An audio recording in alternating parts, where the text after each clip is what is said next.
Hello, everyone. Welcome back. So we are making good progress here on day 2 of WFS Live. A quick reminder, if you want to talk about what we're doing here this week, then make sure that you mention us on social media at WF Summit on Twitter, at World Football Summit on Instagram. The hashtag you need to use is WFS Live. Spread the word. Tell people out there what we're doing, and they might sign up and get involved with some of the later panels. You never know. And we've got plenty of them, 45 in total this week. Now, for this next session, I'm going to give you a couple of heritage references. I turned 40 this year, and I consider that old. Maybe it's not. Maybe this is where life starts, right? But especially as far as the evolution of football analysis and video analysis in football is concerned. I've lived in England all my life. I've seen the growth and the impact that the Premier League has had, and with it, I guess, the way that football in England's top division has changed. Now, before 1992-93, I think it was when the Premier League first launched, we had little in the way of sophisticated stats. And you have to say that football styles, training methods, attitudes to wider health issues as well, and diet, they were all pretty much behind the curve.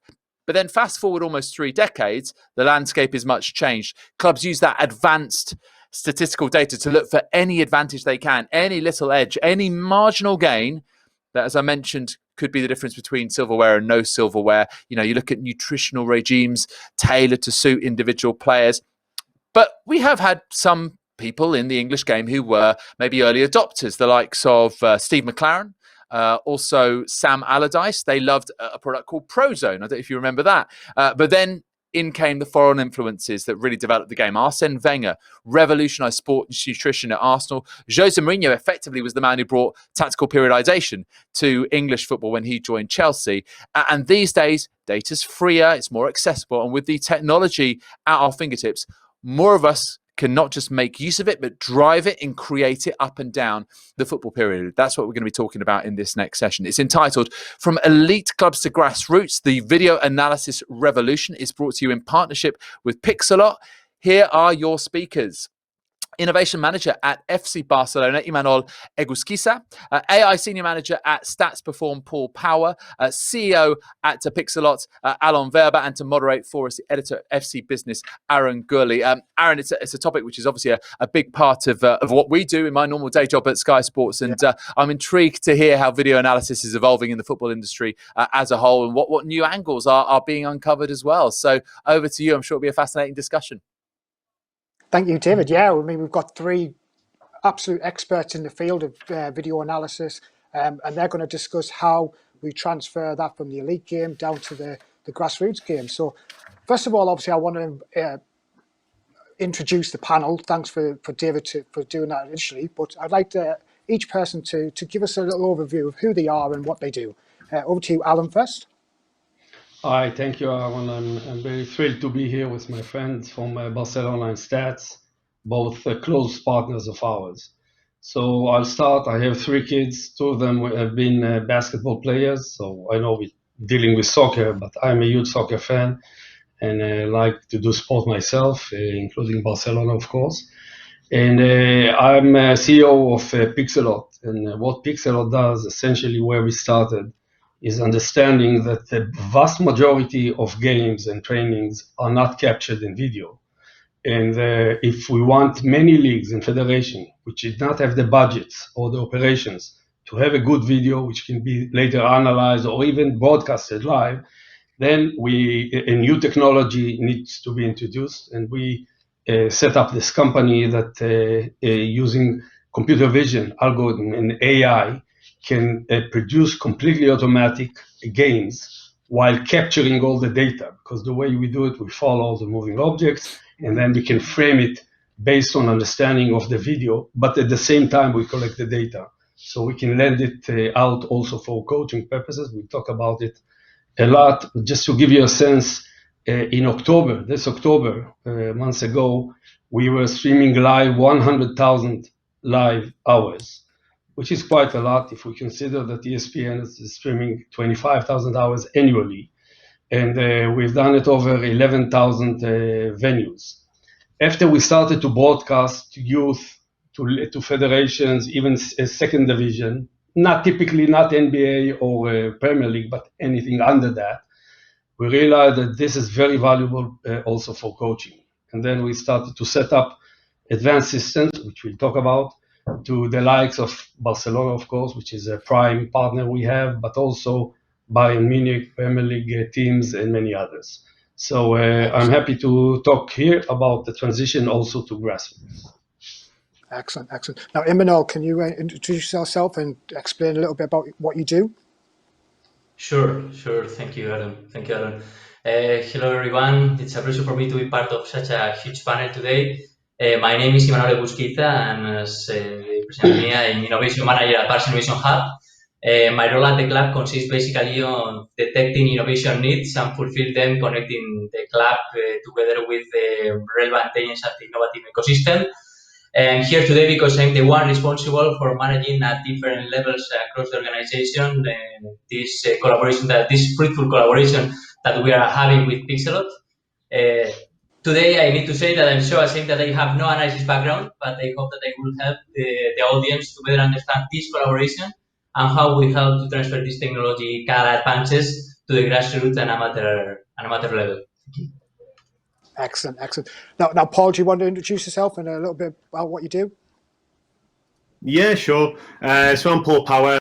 I'm Senior Manager of AI Predictions at Stats Perform, previously known as Stats Prozone, previously known as Prozone Amisco, and Prozone by itself. So I've been in the game for a little while. I've been working as a data scientist for about 7 years.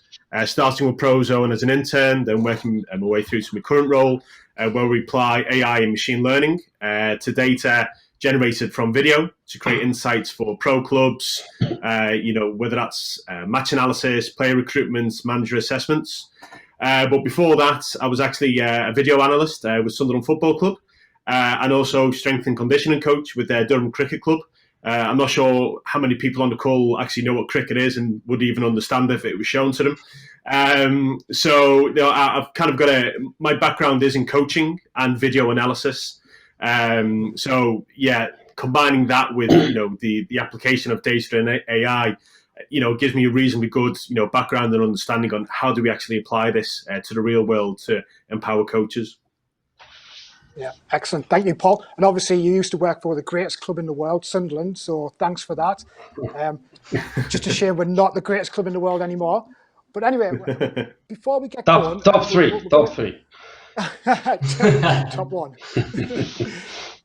Okay, so before we get going, I just want to explain to the audience, there is a Q&A panel on the side. So any questions that you want to ask, we'll make a bit of time. If you just drop them in there, we'll pick them up and we'll ask them at the end for the guys. So if there's any questions you want, drop them in there and we'll do that. So I want to obviously get going with the discussion. We're going to talk about how video analysis is working within the elite level of the game. So Alon, can you give us an overview of the development of video analysis and how its growth has helped elite clubs? Yeah, so I can talk from our perspective. First, some of this path is we share with FC Barcelona because we have systems out there for 4 years now. And I think they produce using our systems around 120 tera, I heard from one of your teammates, just following year. So we've done a long way together. But in essence, what we do, when you set up our system, you can see at my back, this is the system for the camera itself for the elite clubs. You can capture everything that goes on the field in high quality and have it very accessible to zoom in, zoom out, cut clips, but also collect the data. And I'll explain how we do it. Essentially, the system can lend itself to follow the game itself. We can provide tactical view. Tactical view is the view that you won't broadcast to fans, but you will broadcast to or capture for the coaches because it captures all the moving players and not the referee. And this is designed also only for coaches. So we capture the panoramic view, but we provide also another feed of the tactical view, which is exactly what the analysis team typically wants. So they can have both views automatically, zero touch. No one should even be in the venue. I mean, all the analysis can be done remotely, but it also allows you, using some applications we have, through the game and after the game, post the game, create replays, slow-mos, zoom in, every piece of the panoramic view. You can go back in time, zoom in, cut a clip, and share it with the right player or the analyst, etc. So you can have a lot of, you have the raw data, high quality raw data, and you can create a lot of clips post the game, through the game. And when we talk about the training itself, since you have all the field is captured, you can also define presets. So you can have different areas in the field, that sometimes in drills, different drills are happening in different spaces in the field. You can capture them all and have a clips of different parts of the field to support the analysis team. Now, this is the basic stuff we can provide to the likes of, again, Barcelona or Bayern or the top teams. And they helped us a lot to design it in a way that will be better workable for all the analysts. And by the way, it's not only in soccer. We have it in, I think, 6 different sports in the Barcelona organization, including basketball and other sports. But then comes the second part. Our video will be fed in to other systems. So, for example, our partnership with Stats, it will go, they'll either use our panoramic view to process, for example, with Sport View for tracking, that creates tracking data, and later on going to a system like Stats Edge, which is the analytic platforms, and of course Paul can talk a lot more about that.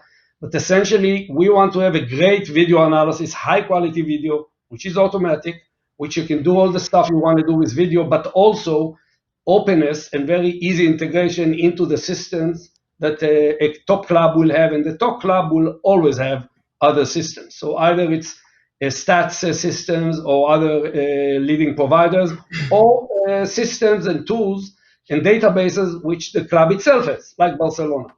So this is in essence what we have, from the training through the game all the way to post the game to support all the video needs. Thank you, Tom. Excellent. And you mentioned that you've worked in partnership with the likes of FC Barcelona, and we have Imanol here from the club. Imanol, can you just explain how you've worked in partnership with Pixellot to develop this technology, and give us a little bit of background about the Barcelona Innovation Hub? Okay, sure. Nowadays, this happened because nowadays, as Alon said, there's video feedback is part of the daily basis of all the analyst staff in the vast majority of pro and amateur sports clubs. According to the data provided, and also Alon mentioned that before, my colleagues at the IT department said that FC Barcelona is generating more than 120 terabytes of essential video data, video content every year. For the last 4 years, now Pixellot has been supplying us with a pro-level technology, enabling us not only, and it's important, successfully apply policies to centralize and manage all that video content. That means avoiding any loss or miscontrol of such a huge amount of sensitive data, but also recording or automatically trigger 16 unattended recording camera system that we have deployed in all our fields and courts.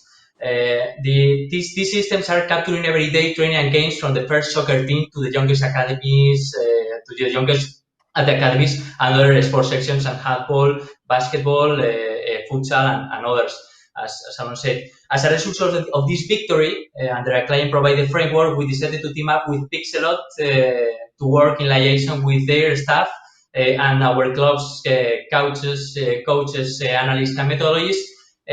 Firstly, to fine-tune the 16 Pro coaching solution, and let me say that wasn't this because it was a really well-defined and designed solution, but we even that get to identify and improve and develop and test new functionalities to make sure that this solution meets the necessities of our analysts, and by comparison to the analysts of playing or working in other clubs. Secondly, we work together or started to develop and test new camera system that will transfer this access at pro level to the amateur grassroots, democratizing these advances and making them accessible for the Barca sphere but also for other clubs, academies, schools, and different sports around the world. And I think that this is why we are here today. We are going to listen Alon later saying relevant announcement. Excellent, excellent. And obviously key to the development of video analysis is the data that it generates. And, Paul, you're obviously the expert in data analysis, etc. Can you just explain a little bit about how that works within video analysis and how it's transferred to the elite game? Yeah, sure. I think it's quite fascinating if you look how the use of videos evolved in pro soccer. You know, it started off probably back in the 60s where teams like Liverpool, and I apologise, I'm a Liverpool fan, so you might get a few references to that, where they used to, videotape the games off TV when they started to get played for the first time. Through to, there was a great article in The Athletic about Prozone recently, and it talks about how Prozone started, which was with Derby County.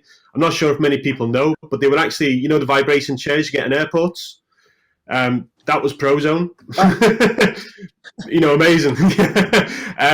But they were being used in the training grounds, and I think it was Steve McLaren, basically said, I've got the guys sat in these chairs. Wouldn't it be great if we could actually do some post-game analysis? So that then led to video being shown after the game. But what was interesting is, we all know when we watch video or watch a game on TV, you only get this much of the game. We don't see the movements of the players. Hence why things like Pixellot and panoramic video is essential. We get the full picture. And this is where Prozone came in. So the start of it all, and this is like over 20 years ago, people think data is quite new. It's not. It's very, very old. But what we were able to do was to install cameras, like security cameras in stadiums. And these cameras allow people to be tracked on the pitch. And what that then allowed us to do, and it sounds quite backwards, but we had all this technology to be able to generate a full pitch and have 22 moving dots.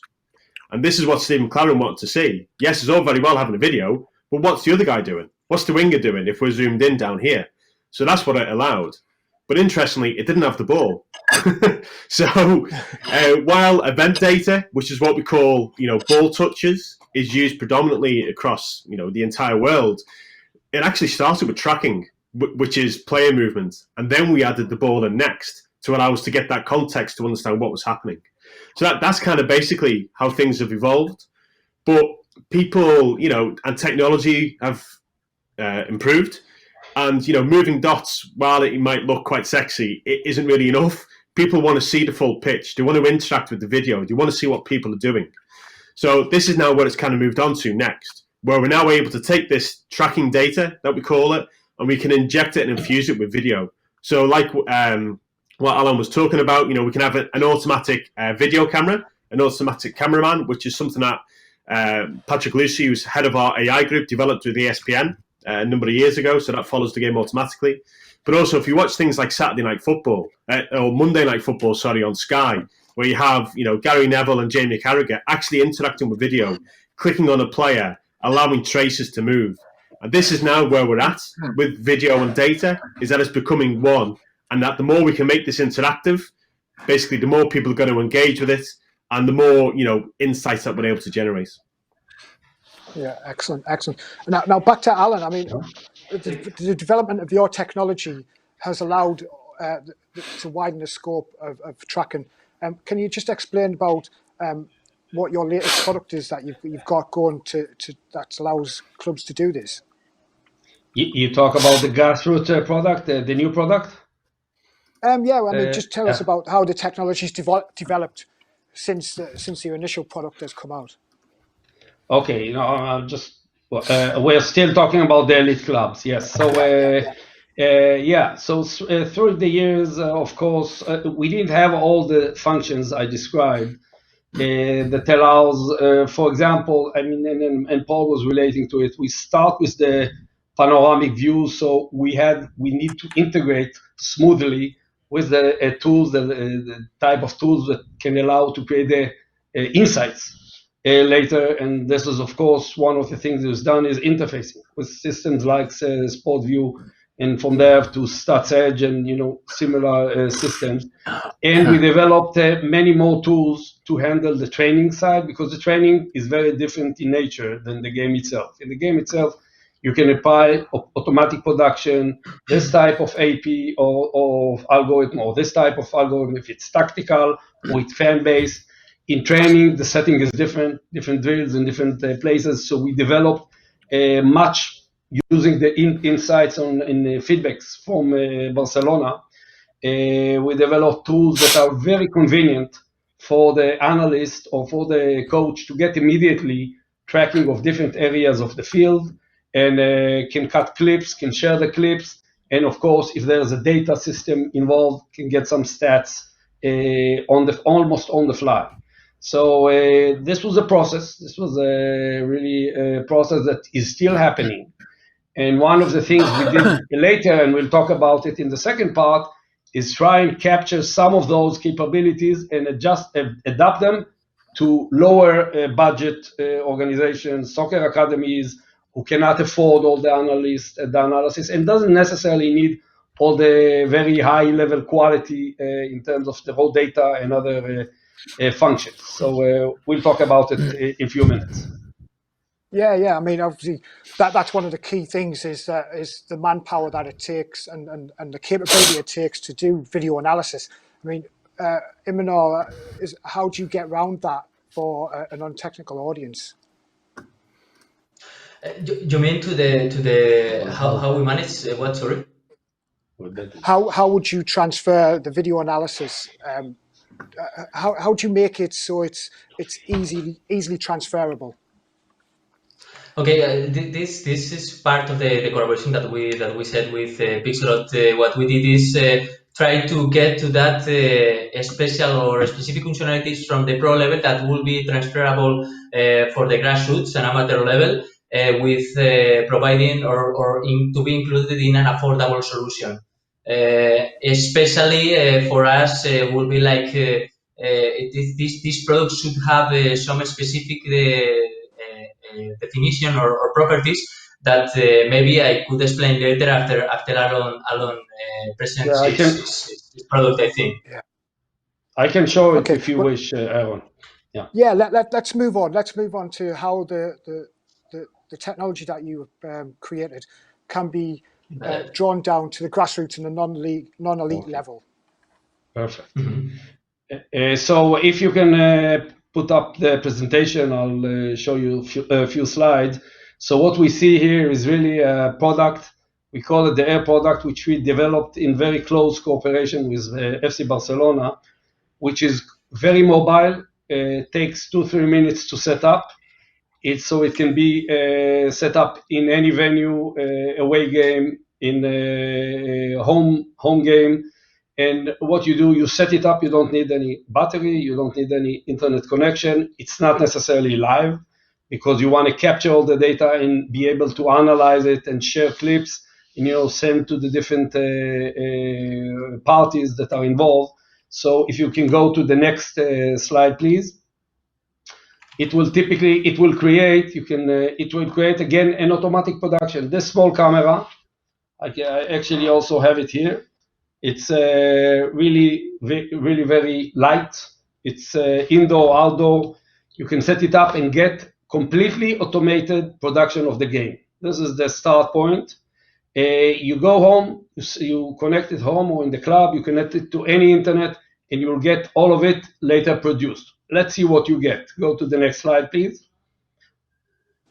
So you will get the game, all the game produced, any clips you want to set up, but also all the analytics. So you can now suddenly tag all types of events and apply all the statistics and graphs and heat maps, whatever you wish, as you would have in professional teams. So this cheap technology, which takes few minutes to understand how to set up and use, can suddenly be used by any soccer academies out there. Actually, Barcelona has a few systems of ours, and we have in Ireland, national team even uses few. Lower leagues in UK also has some of those. So this is a working product. And the idea that any soccer academy can afford it, even if it's youth or women sport, etc. And you can go to the next slide, please. So again, it's affordable. You can record a lot of time without any charging. You have all the advanced analysis tools, not all the advanced analysis tools that the likes of stats can provide for the professionals, but quite a few analytics and the statistics, even for academy who didn't have video at all. It can be set up for a long time, and most importantly, no one needs to operate it. It's done automatically, and to set it up takes only 2 or 3 minutes. So this is something we work, I think, for a year and a half together with Barcelona to make sure it suits what an analyst or what simple coach, which doesn't have a large team like the elite clubs have, can actually operate and set up and use. Yeah, excellent. Now, I've had a question come in, and this one's from Fahad Al-Kadi, and it says, in what way does video analysis interrupt or complement the traditional scouting methodologies? I mean, is anybody? I mean, Paul, would you like to take that one on? Or? Yeah, so I wouldn't even say it's interrupted. It is part of it. The interruption was 20 years ago. So this is part of every single team does this. At the top level, all the way through down to like the lower leagues as well. But basically, what this is now allowing is evidence-based coaching. We used to go out on the training pitch, we used to do something, and then how do you know it's actually worked? You don't. You just guess, you assume. Now we can actually capture it, we can test it, we can validate principles. And now moving forward, because of the likes of tracking data, we can actually do kind of what-if analysis. So this is what's really happening at the very top levels, where give me a scenario and simulate it. Okay, let's actually practice this out with so we have models called ghosting, which we've done in basketball and soccer, and then a coach can actually, try out things before we even do it on the pitch, and then you can try it on the pitch. We capture it in the game, and then we can actually see how effective it was. So it's now. And in terms of data analysis, is it becoming easier for someone at a non-elite level? So the coach in the park who's teaching the grassroots club, are the stats easier to digest for those guys? I think so. I think people are becoming more educated. It's out in the press more. You hear people talking about it more. But all the way through to youth level, I've seen coaches using simple apps just to click where a shot's taken, and they can generate their own simple expected goal model, which is amazing. Who would have thought that even like a couple of years ago? So it's definitely permeating all the way through. Yeah, excellent. And I've got another question here from Johan, and it says, is there scope to gather more feedback from fans when doing game analysis? I mean, that's obviously looking at it from a media point of view. Is that something that can be done? Yeah, you can see this happening now, particularly in some of the US sports, where fans are actually recording the game themselves. And then that's kind of being fed back in, and they're all being interconnected with each other. So, this connected stadium, connected fan. So I think there's huge applications for this moving forward in the media and fan engagement world. Yeah. And Imanol, I want to ask you a question. How have you helped with Pixellot to develop this the video analysis and draw that down to a grassroots level? Let's see that. Yeah. No, go. Okay, that I mean that what we did is, as Alon said in his presentation, we work together with Pixellot. They send, they deliver us some premier units for testing them. We help them to develop the product in the way in which we select some functionalities and properties that the product has had. Need to have to be able to adapt to the necessities to the non-elite level or grassroots level. We use our academies as a kind of test bench for these solutions. And what we realize is that working conditions in the amateur or grassroots level have nothing to do with the elite level. This is a real, a simple conclusion, but this become a reality when we decide to define together with Pixellot a solution. We describe that even it depends on the video such It depends in the video, and you get to get the best quality footage as possible. And for that, you need to use a compact standalone, and I mean that without any internet connection or source of energy, automated to not to get some of your valuable stuff dedicated to recording that video, and necessarily need to be affordable for having that or to adjust that new system to the budgetary reality of these teams.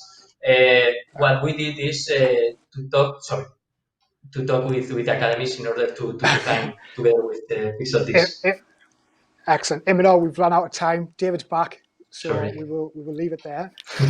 No, Thanks, listen. guys. Please don't be scared by me appearing on stage in this massive box compared to your 4 little ones right now. It's not meant to put you off your stride. Imanol, don't apologise.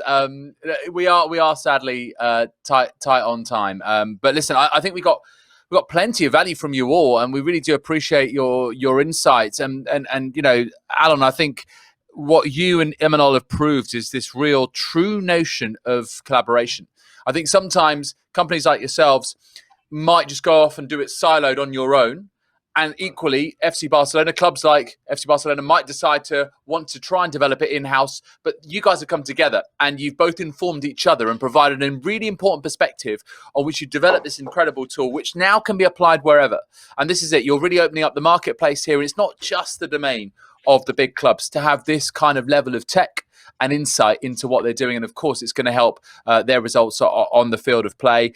So thank you for eliciting the details on that. And Paul, really important, I think, what you were saying about, I suppose, in order to understand where we're going, telling us just the story of video analysis and Prozone. And, you know, obviously you've been involved with the company an awful long time, and making it this union of video and data, making it interactive, making it engaging, making it insightful. And you will know as well, I'm sure that all of you guys are on social media, that fans are better educated now. They themselves aren't just wanting the stats, they're wanting access to them, they're driving them themselves. And you know, you can see that people are talking about things like XG as if it's, you know, a simple stat like how many goals you've scored or how many points you've got. People are educating themselves. The fan is becoming ever savvier, ever more sophisticated, which means we need to do our bit to keep, I suppose, you know, they've got this insatiable appetite. Well, we've got to keep that well fed, don't we? So I think you've all provided some fantastic value there. Really do appreciate it. And Paul, don't worry, I am a fellow cricket fan. So at least you've got one person in the room who understands what that word means. And I'm sure plenty more besides. Okay, great. Thank you very much indeed, guys. Really appreciate that. So we are 3 down, 5 to go here on WFS Live Day 2, and we've got plenty more coming. And of course, don't forget that if you want to get involved, you can do with the questions, with the polls. You saw Aaron there was reflecting some of your questions on that latest panel. You can do it for every single one here on in as well. And we're back in just over 7 minutes time with a really interesting panel, I think, why brands and properties should wake up to the new power players, Gen Z and millennial women. It's in collaboration with Wasserman. I'm sure we're going to get some very forthright opinions in that one. So make sure that you stay tuned here on WFS Live on Day 2, and we'll see you in a couple of ticks.